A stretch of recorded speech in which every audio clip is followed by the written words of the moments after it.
Good morning, Council. Is there a quorum? Excellent. Good morning. I'm Ann Valentine, filling in designee for Lieutenant Governor Suzanne Crouch. I'm calling to order the April 2024 meeting of the IHCDA Board of Directors. We are meeting pursuant to this board's policy for participation by members of the IHCDA Board of Directors in board meetings by simultaneous electronic communication. This means that only 3 members must be physically present at the site of the meeting, and the remaining members may call in. There will be an audio feed for the general public so that members of the public can listen to the meeting, and there will be a link to a video recording posted on IHCDA's website next month. At the time the motions are being made, each board member that makes a motion must state his or her first and last name for the record. The votes will then be tallied by roll call. I will now take a roll call of the board members to confirm members who are present and their location. Mark Pascarella, designee for State Public Finance Director Dan Hughey. Present in the room. Michael Neal, designee for Treasurer of State Daniel Elliott. Present in the room. Board Member G. Michael Schopmeyer. Present in the room. Board Member Andy Place Sr. Board Member Chad Greiwe. Board Member Tom McGowan. Present in the room. And Valentine, designee for Lieutenant Governor Suzanne Crouch, present and in the room. Thank you. First item on the agenda is the approval of the minutes from the March 28th, 2024 board meeting. All board members have been provided copies of those minutes. Do we have any changes or corrections to make? Seeing none, I will entertain a motion to approve. Mark Pascarella, move to approve. And a second.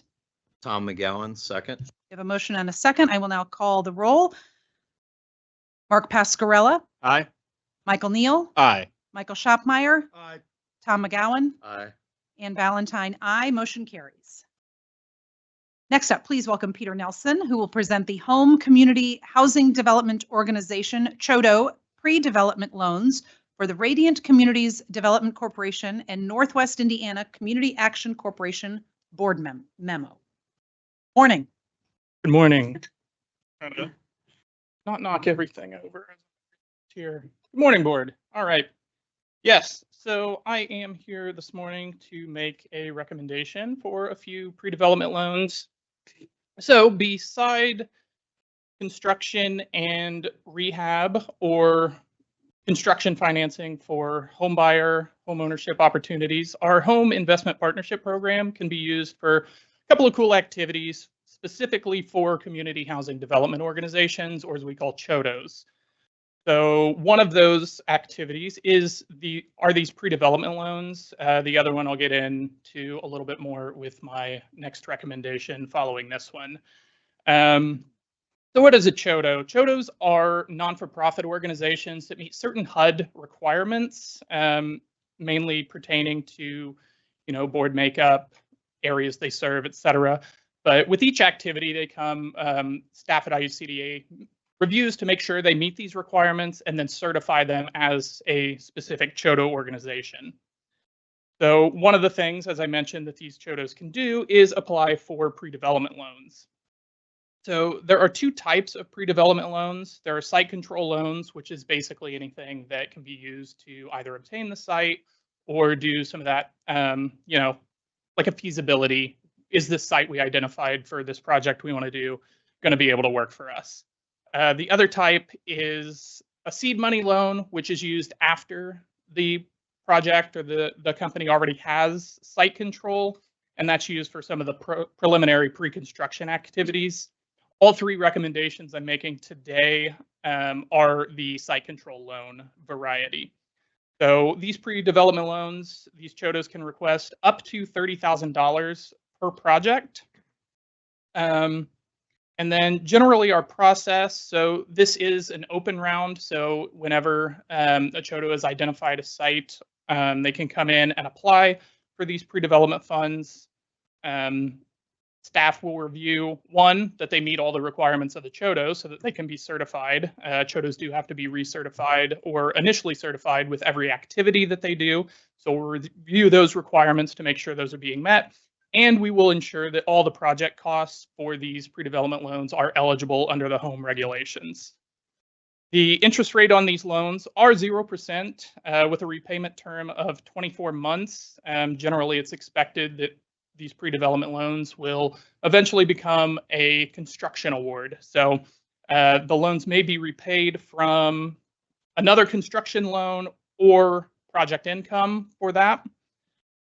If for whatever reason this project or this doesn't turn into a full-blown, home construction project, per the home guidelines, IHCDA, if we determine that, it's not moving forward as a result or as, through no fault of the CHODO, like it was something beyond their control, and that's why it's not moving forward, we could forgive part or all of the loan.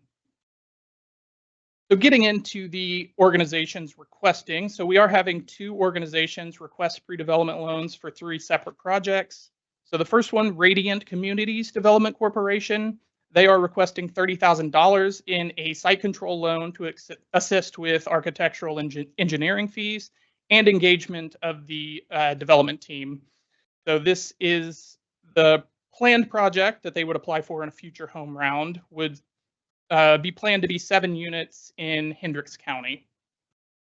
And then Northwest Indiana Community Action Agency, they are doing 2. The first one in Michigan City, they are requesting $20,000 for a site control loan for architectural and engineering fees, as well as site control and title clearance costs for development of a project in Michigan City that would provide about 9 new units of affordable housing. And then their second one, they are requesting $15,000 in pre-development, another site control loan for similar costs, architectural engineering fees, and title control or title clearance and site control costs.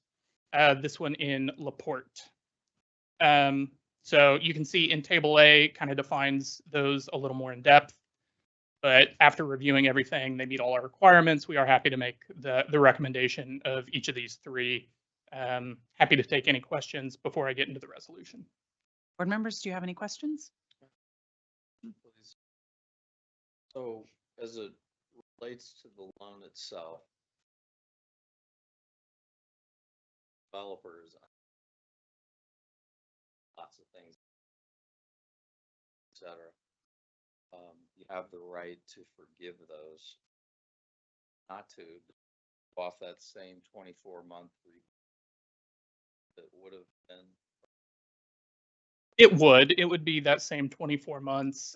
Generally, they would notify us. It is pretty rare, I think, that these haven't moved forward with a project. But we have forgiven a couple in the past. Generally, when it gets to that point, they've spent very little of the award. The one that really comes to mind, I believe they had a $30,000 pre-development loan award, and they spent maybe $5,000. So they identified pretty quickly that the site wasn't actually going to work for them. They worked with us. The issues were, clearly not their fault. So we did forgive the $5,000 that they had to repay, just de-obligated the rest, and it went back into our pool of home funds. Yeah, it makes sense. I mean, pre-development costs, without question, assistance help.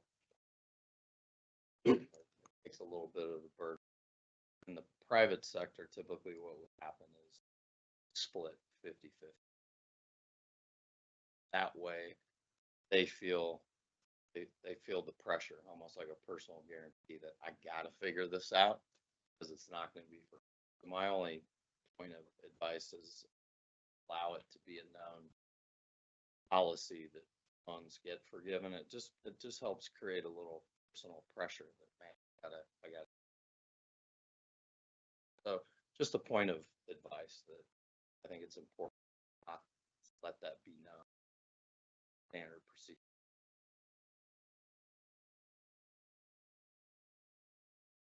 Thank you. Sure. Any other questions? Okay, I will entertain a motion. Oh, no, I have to hear your resolution first. I'll read it. Please, thank you. Staff respectfully requests the board to approve the following resolution. Resolve that the board approve awarding home pre-development loan funding in the form of loans in an aggregate amount not to exceed $65,000 to the applicants set forth in Table A as recommended by staff. I will entertain a motion to approve. Move for approval, Mike Shopmeyer. We have a second? Tom McGowan, second. We have a motion and a second. I will call the roll. Mark Pascarella, Aye. Michael Neal, Aye. Michael Shopmeyer, Aye. Tom McGowan, Aye. Ann Valentine, aye. The motion carries. Okay, Peter, you're still up for us, presenting the additional Chodo Operating Fund for Housing Opportunities, Inc. board memo. Yes, thank you. So as I alluded to in the last memo, we can do some pretty neat things for Chodos. The second one is are these operating funds. So really, we have the capacity to award some of our home funding to Chodos really to keep the lights on for these nonprofits. So these funds can be used for salaries, benefits, training, travel, equipment, technology, stuff like that, really for the operating, knowing that these organizations are completing these home construction activities. So they can receive an award of up to $50,000. They are awarded generally with a construction activity award. And then if they meet certain criteria, which I'll get into, they can come back and request an additional $25,000, an increase to their initial award. So that's what my recommendation is here today. So if a Chodo has received construction funding and an operating supplement fund award, they can come in and apply for that additional up to $25,000 if they meet certain criteria. Those are, they have to have been funded initially within the past 12 to 24 months. They have to have begun construction within that first year of when we executed their home agreement. They have to have drawn a minimum 25% of their home construction award, and they have to have drawn down 100%, so all of their initial operating award. So if they meet all those criteria, they'll submit an application requesting the increase to their initial operating award. Again, like the pre-development awards, these are accepted on a rolling basis. So whenever they come in, we'll review all the proposed costs that they're going to be using the supplement for are eligible under the home program, and that they've met those criteria that I set forth. So this one is Housing Opportunities, Inc. They were initially awarded during our 2021 home rental round. So it was, the construction award was for a project in Valparaiso. They also received a $50,000, obviously, operating supplement. So yeah, they submitted their application. They meet all our requirements that were set forth, and we are recommending the $25,000 increase to their supplemental award. So happy to take any questions on this. Do you have any questions? This is just a general question for my knowledge. If you were to say, knowing that Chodos, it's a fairly difficult economic model, you say that as a whole in the state over the last several years, would the net number of Chodos be up, down? I'd say over the past few years, they've gone up by a few, at least. Yeah, so we are seeing some increased interest. I know Sam, who's going to come up and talk next for another recommendation, has been really good about getting some new Chodo organizations specifically doing homebuyer construction. And we've had at least one or two in the last year that are new, that have come in for even if they don't submit a rental application, they've come in and expressed interest, and we've provided technical assistance on how to become a Chodo. So we expect an application soon. And then yeah, a lot of the same, same partners that have been Chodos in the past continue to recertify and apply. So I'd say yeah, definitely it's up a little bit. Okay, we will hear your recommendation. All right. Staff respectfully requests the board approve the following resolution. Resolved that the board approve awarding additional home Chodo operating supplement funding in the form of a grant in the amount not to exceed $25,000 to Housing Opportunities, Inc. as recommended by staff. We have a recommendation before us. I'll entertain a motion to approve. Mike Neal, move to approve. In a second, Tom McGowan, second. we'll call the roll. Mark Pascarella, Aye. Michael Neal, Aye. Michael Schopmeyer, Aye. Tom McGowan, Aye. and Valentine, aye. The motion carries. Thank you. Thank you, Peter. Please welcome Samantha Spurgel, who will present the Home Innovation Round for La Casa of Goshen, Inc. Phase 3 board memo. There will be 2 motions here on this one. Right, good morning. First, just to piggyback off what Peter said, I do think IHCDA is also a national leader in the number of Chodos that we certify every year. Having spoken to other states who also receive an allocation of home funding, I think we probably have the most nonprofits that certify as a CHOTO across the state. And I think that's really indicative of the different ways that we utilize our home program and the technical assistance and our partners who are really dedicated to this work. So I just wanted to note that as well. Just one quick comment, and I always tell Jake this, and I actually just said it before we started the meeting. There's so many great things like that that happen at IHCDA, and I think similar to the private sector, comparing peer data is very important. I think you guys would screen extremely well against your peers. So at some point, that would be an interesting process to see side by side items like this, which are so impactful that you could really release and explain that are of the top level in the country. And I know it takes work, but as you can imagine, companies like ours, we spend a lot of time on data and when you hear stories like that, I hope that at some point that would be a tremendous release of, hey, look how we stack across the country. Thank you. So today I'm here to present the Home Innovation Round La Casa of Goshen Incorporated Phase 3. So back in the end of 2019, IHCDA released a request for proposal for 3 nonprofits to solicit proposals to promote primarily homeownership activities across the state of Indiana. La Casa was selected of one of those 3 nonprofits, which made them eligible to apply for special set-aside funding of the home program for construction activities of an amount not to exceed $2 million. Previously, this board has awarded 2 phases of funding of $1.4 million of home funds, which have led to the construction of 8 homeownership units, both in Goshen and Elkhart, Indiana. All 8 units have sold to eligible home buyers at or below 80% of area median income. I was very excited to be able to close on those last fall. So kudos to La Casa for pushing through all of those units very quickly. They have submitted their last application for their final phase for 2 units, 1 unit in Goshen and 1 unit in Elkhart, for a total of $454,293. I do want to note these are both modular build, which is really tremendous, sort of building off a previous funding round we had on modular. And it's really great to watch them continue this type of work up in Elkhart County. Separately, and Peter talked a lot about CHOTOs, we were able to certify them as a CHOTO under program year 2023, which will make them eligible for up to $50,000 in CHOTO operating support in conjunction with this particular award. I will pause to see if there are any questions. Any questions?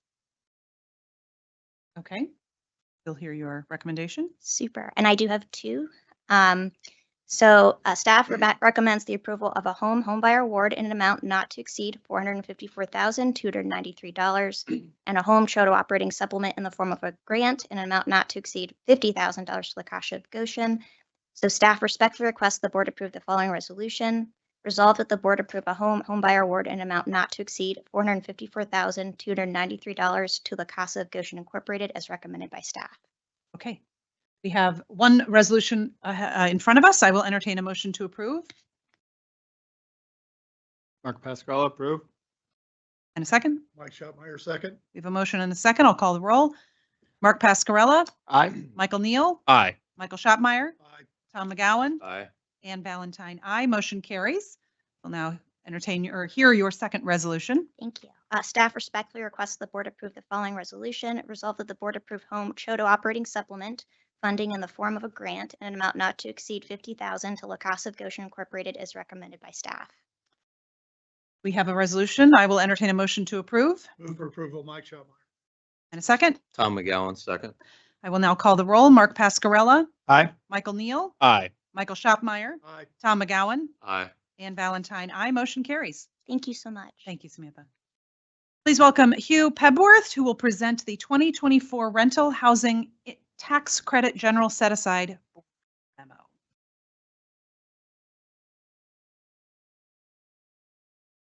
Morning. Good morning. My name is Hugh Pebworth, a tech specialist on the allocation team, here to present the 2020. So some background, pursuant to the 2023-2024 QIP, 10% of available light tech be set aside for developments that further IHCDA's mission, goals, initiatives, and priorities, irrespective of the ranking by the evaluation factors. And IHCDA will exercise its sole discretion in the allocation of the general set aside.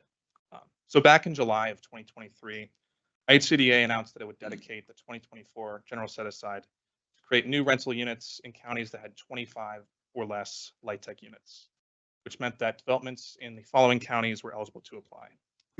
Fountain County with 0 units, Pulaski County with 24 units, Spencer County with 0 units, and Stark County with 24 units. Additionally, counties with 0 existing light tech units, Fountain and Spencer, projects proposed in those counties would receive 5 additional points. So now onto the process. In February, we received 4 light tech applications for this funding round. All 4 underwent a due diligence process, including financial analysis, technical review, market study review, and a final score determination.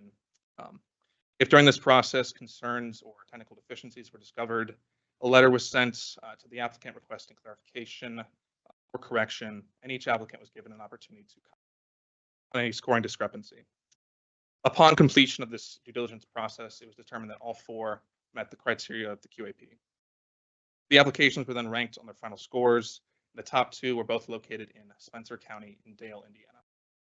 Due to concerns of the Dale market not being able to support 2 new developments simultaneously, the IHCDA conducted an analysis of the market and determined that 96 new units at the proposed rent limits were outside of acceptable standards for the capture rate.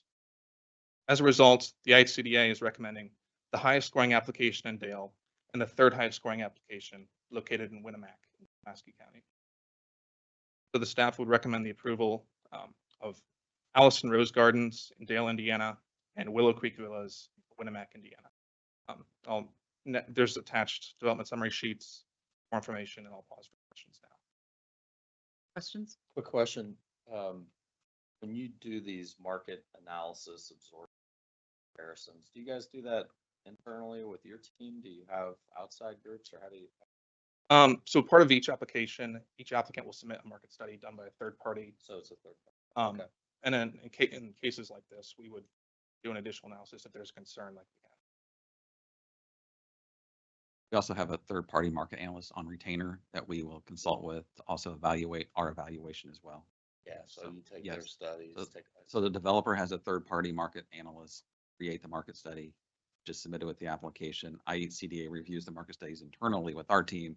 But then when we do have concerns or questions, we also have another market analyst that is under contract with IHCDA to review those market studies and as well. Oh, Yep. Great. Any additional questions? Okay. We'll hear your resolution. All right. Staff respectfully request the board approve the following resolution. Resolved that the board approve an award of 9% light tech in an aggregate amounts not to exceed $1,928,000 to Allison Rose Gardens LP and Willow Creek Villas LP, and an aggregate amounts of development funds not to exceed $1.5 million to Allison Rose Gardens LP and Willow Creek Villas LP, as more particularly identified in the development summary sheets as recommended by staff. We have a resolution before us. I will entertain a motion to approve. Mike Schopmeyer, move for approval. And a second. Tom McGowan, second. Well done. I will now call the roll. Mark Pascarella, Aye. Michael Neal, Aye. Michael Schopmeyer, Tom McGowan, Aye. and Valentine, aye. The motion carries. Thank you, Hugh.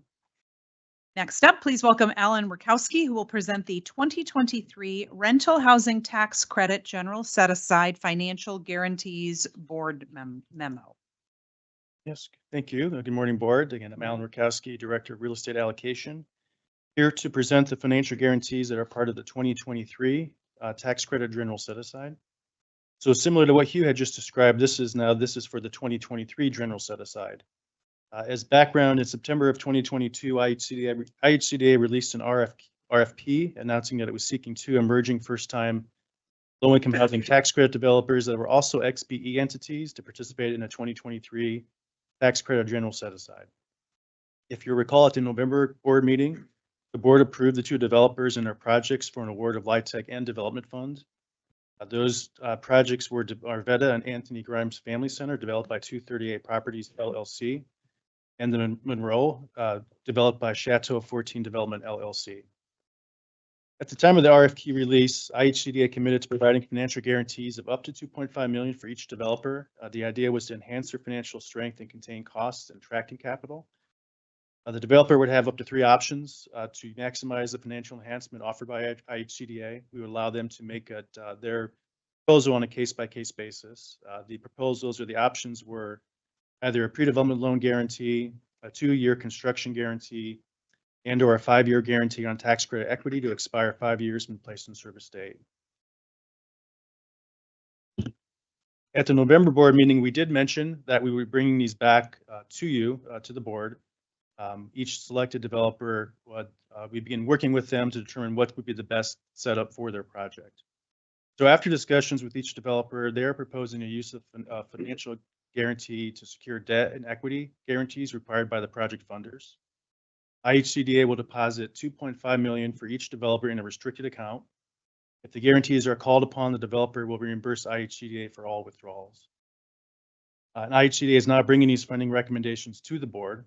So the recommendation we have is staff recommends the approval of an aggregate amount of $5 million in tax credit assistance program income to pledge to 238 Properties Chateau 14 Development LLC as financing guarantees for the development of Marvetta and Anthony Grimes Family Center and the Monroe. And I'll stop here and be happy to answer any questions. Any questions from the board? Sorry to keep asking No, questions. it's great. It's nice to have you here for it. So here's the question. So it's obviously tremendously impactful. Have that balance sheet, have that guarantee. So I assume it would be then in a second position, and the first, or where does that guarantee fall in the stack? Or the It would be capital stack? usually in second position, and we'll be working with the developer, our legal counsel and theirs to finalize those details, but that's the general idea. The general, okay, makes sense. We're really proud of this one. Yeah. And also these funds, we've recycled these funds about 4 times now. So this is, and we still have a little bit of TCAP funds left, even after we continue to recycle. We thought this was a good opportunity for us to continue to use those funds in an innovative way, to attract capital or housing specifically for first-time developers, and which is the #1 barrier for them to take on developments like this. So yeah, we're really proud of this initiative. It's a pilot, so we've only received positive feedback from our equity investors, our lenders, our developers. So we're really proud of this. Yeah, Yeah. hugely impactful. Just Okay, we will hear your resolution. Staff respectfully requests the board approve the following resolution. Resolve that the board approve an aggregate amount of $5 million of TCAP program income to pledge to 238 Properties and Chateau 14 Development LLC as financial guarantees for the development of Marvetta and Anthony Grimes Family Center in the Monroe as recommended by staff. We have a resolution before us. I will entertain a motion. Tom McGowan. In a second. Mark Pascarella, second. We have a motion and a second. I will call the roll. Mark Pascarella, Aye. Michael Neal, Aye. Michael Shopmeyer, Aye. Tom McGowan, aye. and Valentine. Aye. Motion carries. Thank you, Alan. Thank you. Next up, please welcome Zach Gross, who will present the Home Investment Partnerships American Rescue Plan Program Supportive Services for Existing Housing Developments. This is a good one. We get 3 motions out of this. Thank you. Yes. Hopefully it's not too confusing, even though there's 3 resolutions. So I'm here to request approval to award first the Home ARP Supportive Services awards to our high scoring applicants who responded to an RFP. And then the other 2 would be to establish 2 wait lists that we'd be able to pull from to make additional awards if additional money becomes available. So the Home ARP funds were designated through the American Rescue Plan, and IHCA received about $54.5 million in that funding, and that is specifically to assist households who are homeless or at risk of homelessness in some way. We allocated in our HUD approved allocation plan 13.2 million to fund supportive services. One of the uses that we designated for that was to pay for funding gaps in our existing properties that are providing services, our supportive housing developments where services are required. Supportive services are typically the hardest piece to fund in those types of developments. And there are funding gaps where there are parts of their service plans that they are not always consistently able to provide because of the realities of the funding that they have available for services. So we allocated or designated some of this money to be used for that purpose, and that is the awards that I'm bringing today. So like I said, these properties had to respond to an RFP. To be eligible, projects had to have capital funding from IHCDA. They had to be providing supportive services to their residents already, and so we set up this so that we're funding just service gaps and not establishing new services at different properties. And they had to demonstrate a gap in service funding using some tools where they're comparing current budgets to their proposed budgets and their detailed service planning.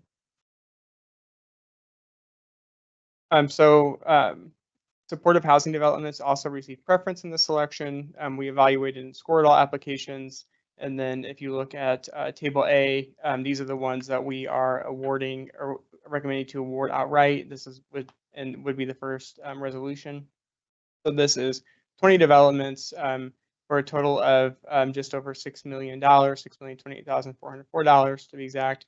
And that would be to fund services at these properties. And then for the wait lists, we're requesting the establishment of 2 wait lists and delegated authority to our Deputy Executive Director to be able to make additional awards to these organizations if additional funding becomes available. So Table B is these 4 applications had, they passed our threshold review and were scored, but they had lower scores than the ones in Table A. For these, we would, these are listed in the order of their score.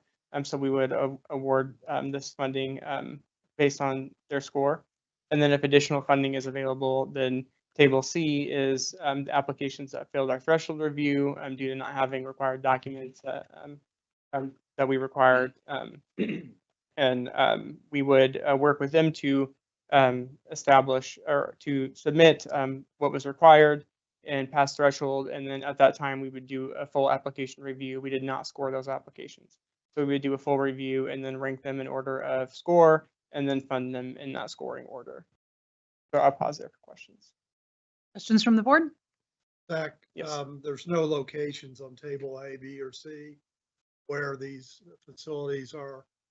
Could you run through those for me, please? And it would be helpful in the future. We bring these that we have locations. Sure, I can do my best. I think I'll get all of them. So Chambers Park Apartments, that is in, I believe that's in Marion, Indiana. If I'm wrong, anybody can shout out and correct me. Commonwealth Apartments, that is in Indianapolis. Parker Place is in Indianapolis. Prominence Commons, that is in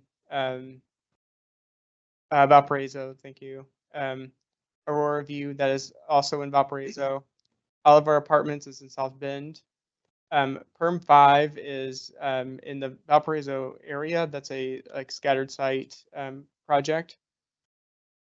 Crawford 1 is in Bloomington. Hope Avenue Homes is in South Bend. Crawford 2 is in Bloomington. Lucas Place 2 is in Evansville. Garvin Lofts is in Evansville. Lincoln Apartments is in Indianapolis. Benham Avenue Apartments is in Elkhart. Lincoln West Apartments and West Plains are both in Elkhart as well. South Shore Commons is in Gary. Southern Knoll is in Bloomington, thank you. River's Edge is in Fort Wayne. Walnut Commons is in Muncie, and that's it. What about the ones that are on the wait list, the Table B? Oh, sure. Could you also give us locations for that? Yes. So Table B, Northwest Indiana Veterans Village, that is in Gary. Liberty Village and Unity Village are in Terre Haute, and Courtyard Apartments is in Fort Wayne. And Table C, Blue Triangle and Mozingo Place are in Indianapolis. Fieldhouse Apartments is in Anderson. Hope Spring is in Martinsville. Overlook at the Fairgrounds is in Indianapolis, and Penn Place is in Indianapolis. Okay, any additional questions? Tom? I do have an additional question. So executive director and COO care a lot about supportive services. So the question becomes, when you guys go out as an organization, provide funding, a lot of times you then require supportive services, right? So when we talk about supportive services, this be in addition to what you require, or will it be the initial component? They simply can't fund it, so you're going to help them fund it. Then the second question is, how long does this funding last? And I assume once that funding's gone, they must maintain that supportive service level. You and I have talked. Yeah, so the awards would be for a period of 5 years. 5, okay. And they were able to request up to 500,000. So for the gaps, they had to demonstrate. So it kind of depends on which project. Some of these are pieces of that funding plan where these are all actually supportive housing developments. And so some of these are, they created their initial service plan and said, here's ideally what we would like in services. And they are funding a portion of that now. And then that other piece was never funded. So in some cases, that is to get them to a very high level of support, to where they're saying, we would like to have a case management ratio of like 1 case manager to 15 clients and a peer support specialist. And so that can provide additional services and work with people who has that, they have that personal experience. And so in those cases, they may have those case managers funded, but they don't have the peer support specialist right now. And so we would be coming in and just filling in that gap by providing that peer support. Some of these are even smaller gaps than that, where they have a food pantry on site and they need some additional support to be able to provide some more food and support for households there. And so we're just funding that piece that they're currently getting just through donations, but having a gap in. So you guys really get to then design what you think's best, not just what they. Yeah, and Perspective. yeah, definitely. And they had to submit their full plans and show which pieces of that they're currently funding and with what source and which are not funded. So we were very careful to make sure we're not coming in and supplementing anything and replacing anything that's existing or overfunding services that aren't necessary for that population. But for most of these, it's a very high level of need, and they're just bringing up that level of support. That's great. That's the key. Any additional questions? Okay, we will take your first recommended resolution. Okay. Staff respectfully request the board approve the following resolutions. Resolved that the board approve an aggregate award of Home American Rescue Plan supportive services funding in the amount of $6,028,404 to the 20 developments set forth in Table A as recommended by staff. Or can we take all 3 together? Can we go, is that? We're okay? Okay, I'm sorry. Let's keep going and get all 3 Okay, of those perfect. resolutions. Resolved that the board approve the waitlist set forth in Table B and delegated authority to IHCDA's Deputy Executive Director and Chief Real Estate Development Officer if additional Home American Rescue Plan supportive services funding becomes available to approve the allocation of Home American Rescue Plan supportive services funding as set forth in Table B, provided that the board is informed of all awards made as recommended by staff. Pause It's a mouthful. for a drink. Resolve that the board approve the waitlist set forth on Table C and delegated authority to IHCDA's Deputy Executive Director and Chief Real Estate Development Officer if additional Home American Rescue Plan supportive services funding remains after the award of applications in Table B, to approve the allocation of Home American Rescue Plan supportive services funding as set forth in Table C in order of final score, provided that each application awarded meets threshold requirements and that the board is informed of all awards and denials made is recommended by staff. Okay, we have 3 recommended resolutions in front of us. I will entertain a motion to approve. Mike Schottmeyer would comment that the distribution was Pretty ecumenical all over the state. That's great to see as Southern Indiana representative on the board. I do note that Northern Indiana, now Andy's not on here, but Northern Indiana seems to do pretty well. I understand for IHCDA staff, they have to apply. So if they don't apply, it's not like we completely control the distribution, but it was terrific to see on all three of these that we have a wide distribution around the state. With that, I make the motion, we approve it. Okay, do we have a second? All three. On all three, do we have a second for all three? I will second for all three. Mark Pascarella. Great. I will now call the roll. Mark Pascarella, Aye. Michael Neal, Aye. Michael Shopmeyer, Aye. Tom McGowan, Aye. Ann Valentine, aye. Motion carries. Thank you. Thank you, Zach. And next, we're turning into the Richard Harcourt portion of our meeting. We have quite a few items from you today. We will start with the 837 bond recommendation. Madam Chair and Board, good morning. As you all recall, in November of last year, you had a record marathon session approving multifamily transactions. In fact, you approved, excuse me, $557 million in both tax credits and bond issuance for 2,429 multifamily units, and those are now beginning to matriculate through the approval process and move to closing. So I have 4 real estate projects which I'm going to request approval for the issuance of tax-exempt non-recourse indebtedness for these 4 projects. The first, as Madam Chair noted, is 837 Lofts, located in Shelbyville, Indiana. It's new construction, 138 units, multifamily, 60% AMI or less. PWG is a developer requesting $17,005,000 of tax-exempt bond issuance. Any questions from the board? We will hear your resolution. Staff respectfully requests the board approve the following resolution. Resolve that the board approve the Series 2024 multifamily tax-exempt mortgage-backed bonds, parentheses, 837 Lofts Project, close parentheses, pursuant to the resolution attached hereto as Exhibit A and is recommended by staff. We have a resolution. I will entertain a motion to approve. Mike Neal, move to approve. In a second, Mark Pascarella, second. I will now call the roll. Mark Pascarella, Aye. Michael Neal, Aye. Michael Shopmeyer, Aye. Tom McGowan, Aye. Ann Valentine, aye. Motion carries. Next, you are presenting the Kilgore Place bond recommendation. Kilgore Place, located in Muncie, Indiana. It's new construction, 120 units, multifamily, 60% AMI or less. TWG is a developer. $14,210,000 of tax exempt issuance requested, again, non-recourse to IHCDA. Any questions? Okay, we will hear your resolution. Thank you. Staff respectfully requests the board approve the following resolution.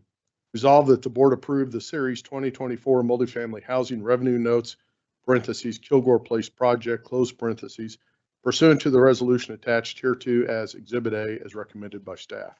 We have a resolution. I'll entertain a motion to approve. Move for approval. In a second. Tom McGowan, second. Oh, yeah. Did you say your name? Thank you. It was I will- raised near Muncie, Indiana. For I the will- record. For the record, I will now call the roll. Mark Pascarella, Aye. Michael Neal, Aye. Michael Shopmeyer, Aye.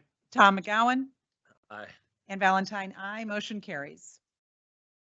Okay, next we have the Cambridge Estates 2 bond recommendation. Cambridge Estates 2 is located in Lafayette, Indiana. It's a rehab of 120 units, multifamily, 60% AMI.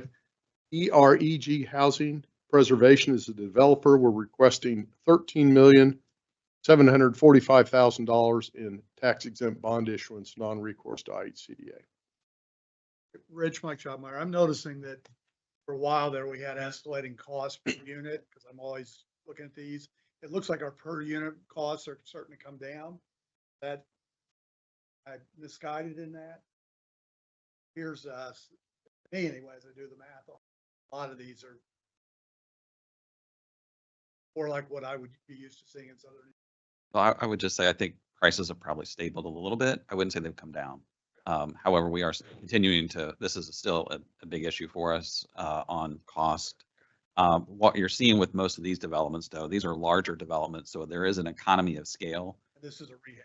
Yeah, and this is also a rehab, so a substantial rehab, but I I wouldn't say, right, yeah.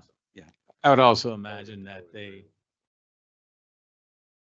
build in the higher cost, whereas before they were getting caught because they had done estimates prior to escalation of cost, which is hence why they had to come back to us. Yeah, I think we've gotten through the pipeline of deals that had to really repencil everything out. And so now from the deals from 2020 or from November, those costs were pretty well solid and they haven't moved as much at prior deals. We're still continuing to change quite a bit.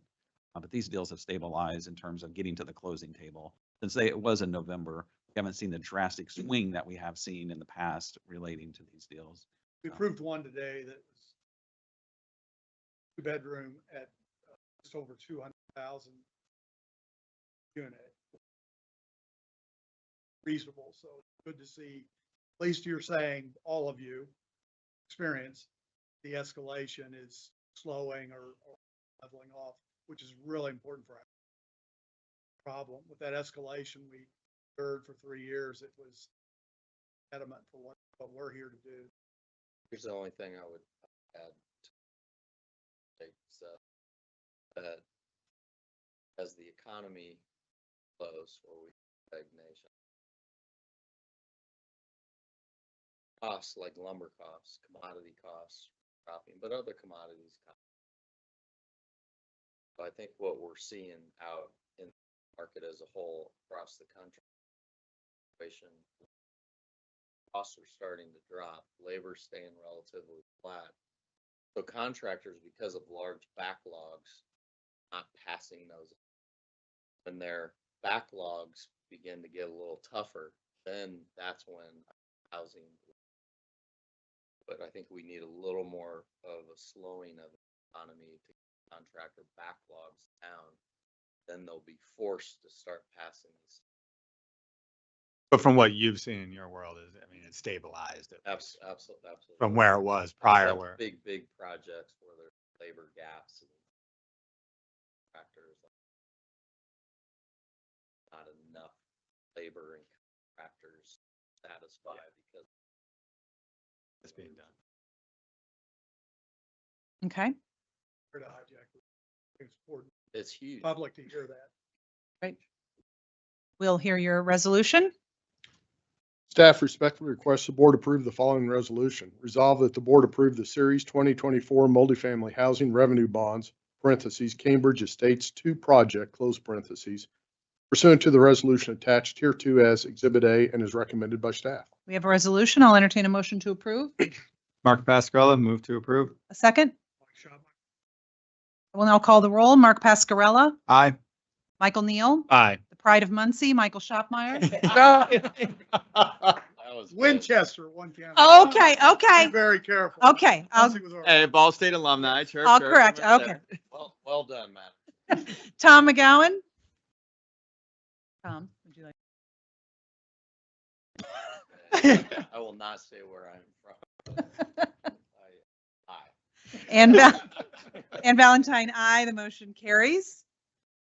For your final presentation, the Sun Spring Project Bond Recommendation. Sun Spring project is located in Indianapolis. It's new construction, 208 units, age restricted, 70% AMI or less. Kittle Property Development, asking for $27 million tax exempt issuance, non-recourse to IHCDA's balance sheet. Questions or discussion from the board? Indianapolis. Okay, 38th Street. thank you. We will hear your resolution. Thank you, Madam Chair. Staff respectfully requests the board approve the following resolution. Resolved that the board approve the Series 2024 multifamily housing revenue notes, parentheses, Sun Spring project, close parentheses, pursuant to the resolution attached hereto as Exhibit A and is recommended by staff. We have a resolution. I will entertain a motion to approve. Mike Neal, move to approve. And a second. Mike Shopmeyer, second. I will now call the roll. Mark Pascarella, Aye. Michael Neal, Aye. Michael Shopmeyer, Tom McGowan, Aye. and Valentine, aye. Motion carries. Thank you. Next up, we have, Brennan, I'm going to get your last name. Brennan Gerard. Okay. And Mark Pasquarello presenting the 2023 IHCDA External Audit Board Memo. Thank you very much, Madam Chair. Mhm. Morning, Board. I'm here today to present the completed 2023 financial statement audit and single audit for your consideration and approval. As we did last year, IHCDA engaged Forvis to perform the audits. Emily Ballback is a director at Forvis and will be speaking to the process and its outcome. We'll pause at that point for any questions that you might have, and then we will be handing this off to Mark, who will represent the audit committee with some additional comments, and also reading the resolution to the board. Before I hand this off to Emily, I would like to thank Forvis for their diligence and counsel during the year. They do a very thorough job and are very easy to work with, which helps considerably for the amount of work that's involved with this. I would also like to thank the audit committee for their time and meeting last week and their thoughtful questions. And lastly, I would also like to thank the IHCDA accounting staff. I'm very blessed to lead such a diligent and conscientious group of public servants. At this time, I will hand this off to Emily. Good morning, Emily. Morning. Glad to be with you guys all this morning. As Brendan mentioned, my name is Emily Ballback. I'm a director with Forvis. And then we also have Andy Renzel here as well, too, who's a partner with Forvis. And both of us work on the audit engagement. And so we just have a really brief presentation. I know we presented a little bit more detail last week to the audit committee. But overall, I think what you'll see in this presentation is there's very, very clean audit results again this year. So I think IHCDA and the finance team should be really proud again of these really clean results. So if you do have any questions as I go through, please don't hesitate to stop me. But like I said, we'll keep it pretty high level and then have a few financial highlights included in here as well. If we look at the next slide here, you'll see our overall audit results. So as far as the opinions that we issued on the financial statements, as well as compliance over the major federal award programs, both of those were unmodified or clean opinions, which is what you want to see and what you should expect to see in your audit results. In regards to your governmental auditing standards, we also found no instances of deficiencies or non-compliance to report in that deliverable. So again, very clean here. If we look at the next slide, you'll see that IHCDA was subject to adopt a new accounting standard this year, which was GASB Statement 96, surrounding subscription-based IT arrangements.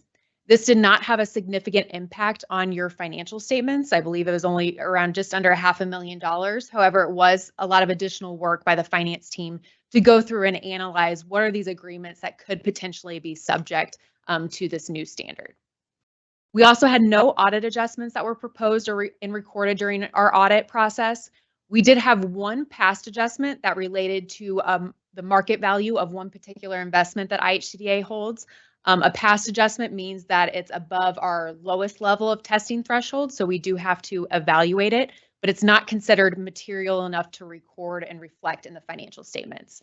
So it's just included on a schedule that's within one of the audit deliverables that we provided to IHCDA. And then lastly, no material weaknesses or significant deficiencies were reported as a part of our audit. So again, really just want to highlight very clean results with the audit again this year, and really had a lot of help from Brennan and his team and a lot of individuals within the department to get within IHCDA to get these really clean results. I have a quick update as well on the single audit. So this is going to be your audit of your federal expenditures that you receive. So each year IHCDA is subject to the single audit or audit of your federal awards. The authority was a low risk auditee this year, which is driven by a number of different factors, but one of the main items being there's been no material findings or reportable non-compliance in past years. So again, that really just kind of addresses the threshold with which we have to audit programs. You will see on here that we audited 6 major programs this year. This is really just due to some of the additional COVID funding that you guys had. Those last 3 programs on there were dictated as high risk by the Fed, so we're required to be audited. Traditionally, we normally audit around 4 major programs for you guys each year. Your total federal expenditures was around $722 million this year. Of those 6 programs that we audited, that covered around $499 million. So we had around 64% of your total federal expenditures that were subject to the single audit this year. And then again, those last two bottom points, no compliance findings, no material weaknesses or significant deficiencies were reported. So I'll pause there before just looking at a couple of financial highlights and make sure there's no questions on the overall results of the audit. Okay, keep going. Perfect. So have just a couple of graphs here where we're comparing 2023 to 2022. Here is going to be your total assets and deferred outflows. Your total assets as of the end of December 31st were just over $2.1 billion. The largest bucket is going to be your investments held against bonds. And you'll see that that significantly increased over the prior year, around $377 million, really due to the increase in your single family fund bond activity that happened during 2023. So that's really driving that increase in your total assets. You'll see something very similar on the next slide here, the liabilities. Total liabilities were around $1.7 billion. And again, that biggest bucket is going to be those bonds and notes payable, where you see, again, that significant increase as well that corresponds on the total asset side due to your single family activity.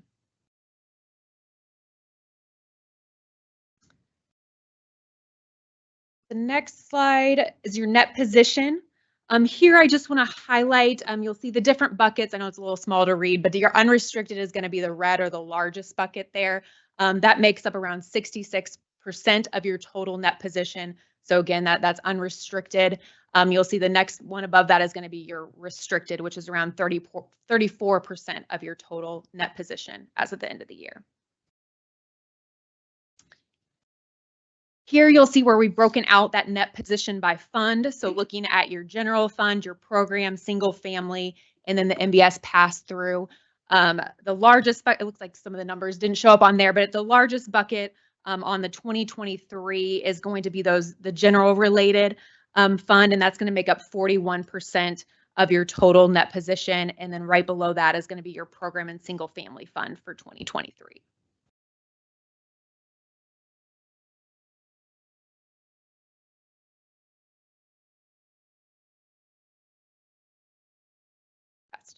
Sorry. Always does. Let me go back one more. Okay.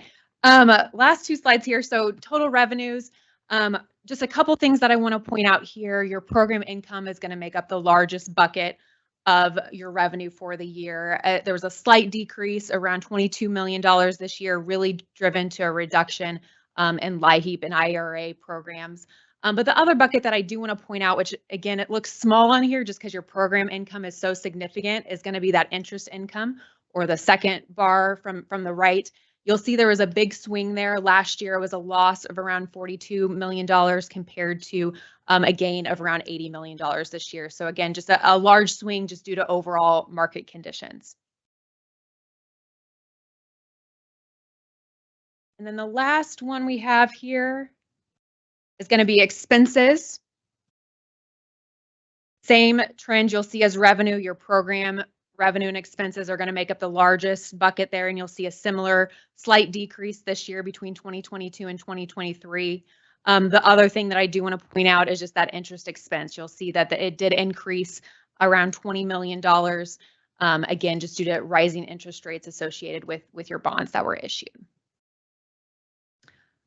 So with that, that is all I had. Our contact information is on here if you do have any further questions after today, but happy to entertain any other questions that the board might have now.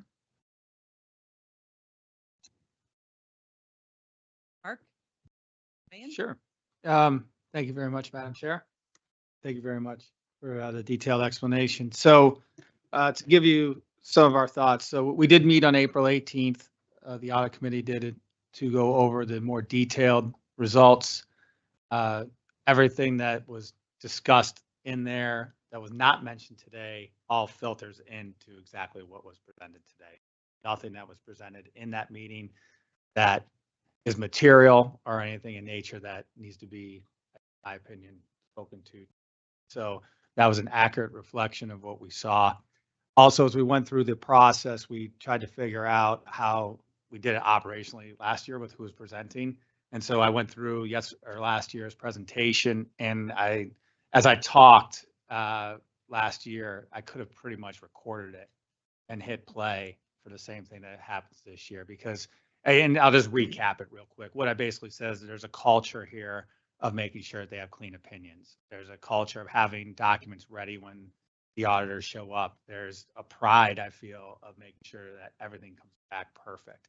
And you see that just not for this year or last year, but this has been a continuing trend for a very long time. I think pretty much ever since I've been a part of this board.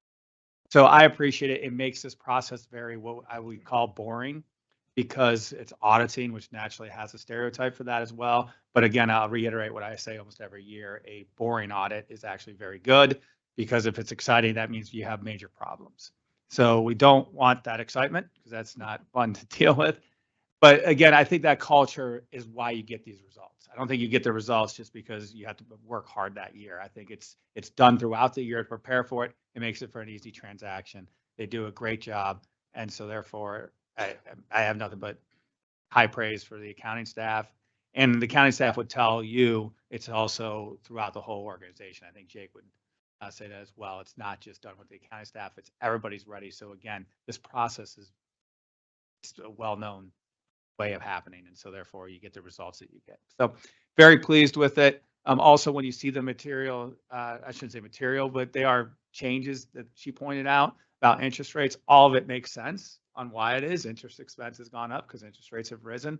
Of course, the big swing on the assets was because we are receiving more interest income, and because now we don't have the hit of the mark-to-markets because interest rates rose suddenly. So all this makes sense. And so as you go through it, for me, it's, again, I'm very pleased with what's happened. So I'll just offer that. I'll stop there because, again, I'm just going to reiterating.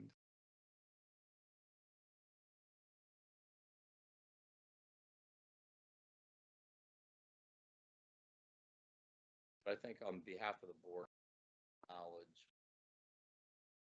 year after year.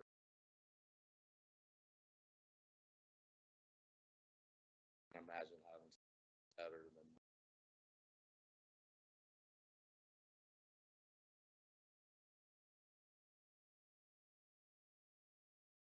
I appreciate that. Thank you. Okay, we have, are you going to read the resolution? Yep, absolutely. Mark? And as a reminder to the board, since I am on the audit committee, so as I read the resolution, that counts as a move. So then we'll just need a second, and then we'll go through the roll call. So the audit committee respectively requests that the board pass the following resolution.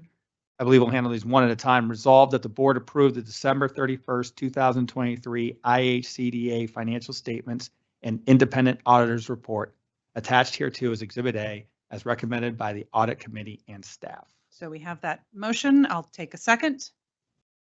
Tom McGowan, second. I will call the roll. Mark Pascarella, Aye. Michael Neal, Aye. Michael Shopmeyer, Aye. Tom McGowan, Aye. Ann Valentine, aye. Motion carries. We'll take the second resolution. Thank you, Madam Chair. The audit committee respectfully requests that the board pass the following resolution. Resolved that the board approve the December 31st, 2023 IHCDA schedule of expenditures of federal awards and independent auditor's report attached hereto as Exhibit B, as recommended by the audit committee and staff. You have a motion. I'll entertain a second. Second.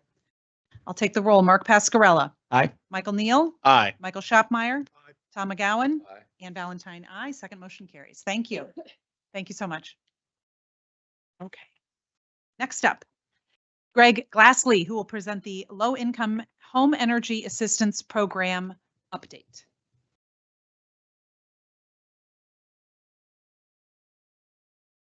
Morning, Greg. Good morning, board. How are you? Try to wrap this up fairly quickly. Just give a quick update on the Energy Assistance Program for this year.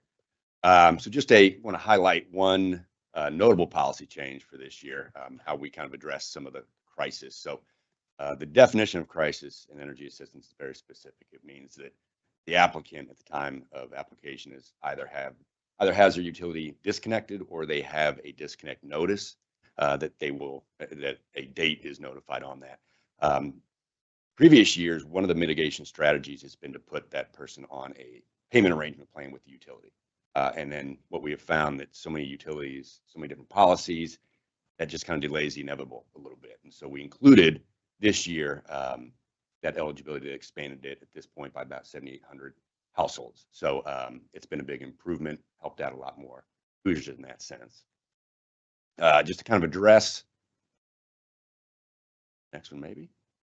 There we go. Hit on some funding levels. I'm going to mainly focus on 23 and 24 just because 22 was ARPA, and that was over $200 million, and that will skew any type of real comparison from a dollar perspective. But last year we received a little over $128 million for the Energy Assistance Program.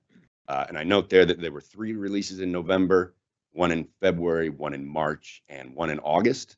And then at the same time last year, we'd given out benefits of over $72 million.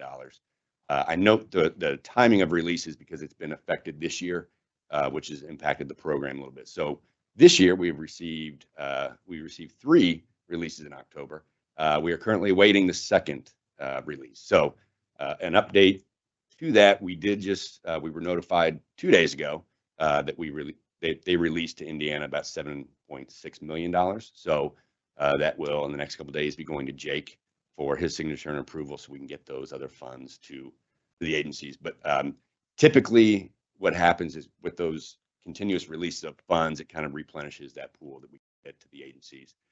With a bit of a delay this year, that has had some impact on some agencies and their ability to pay as quickly.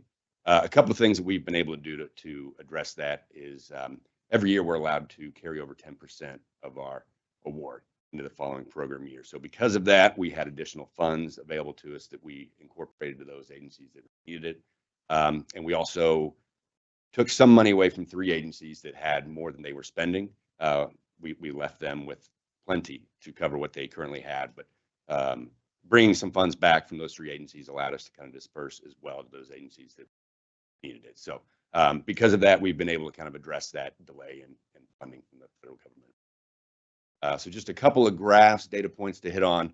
So these are number of households assisted. So in blue is kind of what it is through, say, mid-April of that year. So as you can see, this year we're about 5,000 households ahead of where we were last year, and about 17,000 households ahead of where we were 2 years ago. And then in green is the number of households that received assistance kind of from mid-April when these data points were taken till the end of the program year. So again, we're on pace to help out more Hoosiers than we have in the last few years.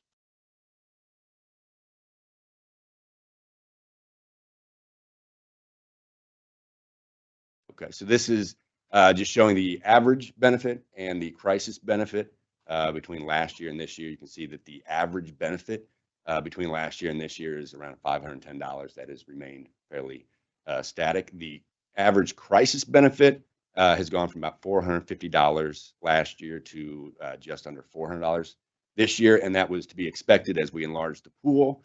Some of those that came needing that crisis assistance didn't need quite as much to cover it, so that was expected.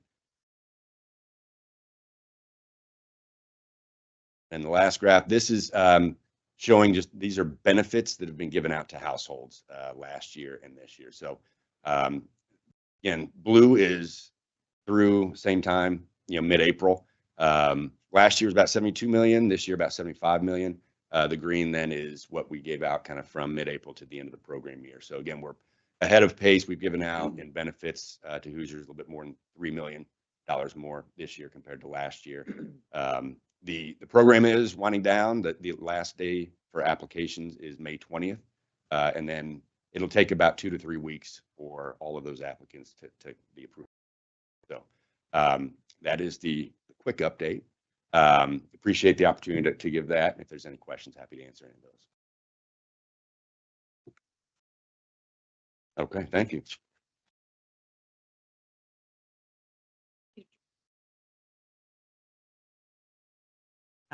Our Executive Director, Jake Seip, will provide an executive update.